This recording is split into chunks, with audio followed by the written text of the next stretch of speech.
ఎందుకు వినాయకుడు ముందు నిలబడి గుంజీలు తీస్తారు? కారణం తెలుసా? వినాయకుడి ఆలయంలో కానీ లేదంటే పూజ మందిరంలో కానీ వినాయకుడి దగ్గర చాలా మంది గుంజీలు తీస్తూ ఉంటారు.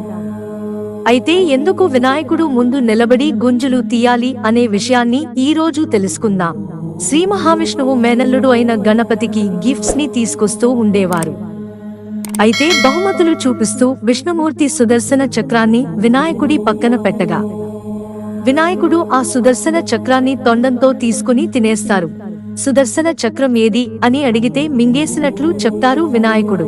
అయితే మహావిష్ణువు దానిని ఎలా అయినా బయటకు తీసుకురావాలని ఎన్నో రకాలుగా ప్రయత్నాలు చేస్తూ ఉంటారు. ఆఖరికి చెవులు పట్టుకుని గుంజీలు తీస్తూ ఉంటారు విష్ణుమూర్తి.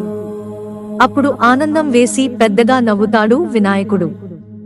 నవ్వినప్పుడు సుదర్శన చక్రం వచ్చేస్తుంది. వినాయకుడిని ప్రసన్నం చేసుకోవాలంటే ఇలా గుంజీలు తీయడం మంచిదని అప్పటి నుండి కూడా భక్తులు కోరికలు నెరవేరడానికి వినాయకుడి ముందు నించుని గుంజీలు తీస్తూ ఉంటారు. అది ఆచారంగా మారిపోయింది. ఎవరికైనా ఏదైనా కోరిక నెరవేరాలంటే వినాయకుడి దగ్గరికి వెళ్లి గుంజీలు తీస్తుంటారు. గుంజులు తీయడం వలన నష్టం ఏమీ లేదు. అది మంచి వ్యాయామంగా కూడా పనిచేస్తుంది.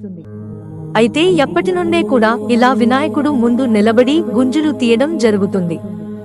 ఇప్పుడు కూడా చాలా మంది వారి యొక్క కోరికలని తీర్చుకోవడానికి గుంజీలు తీస్తూ ఉంటారు. అందుకే వినాయకుడి ఆలయాల్లో మనకి చాలా మంది గుంజీలు తీయడం కనబడుతుంటుంది. మిత్రులారా, ఛానల్ సబ్స్క్రైబ్ చేసుకోవడం మర్చిపోకండి. ధన్యవాదాలు.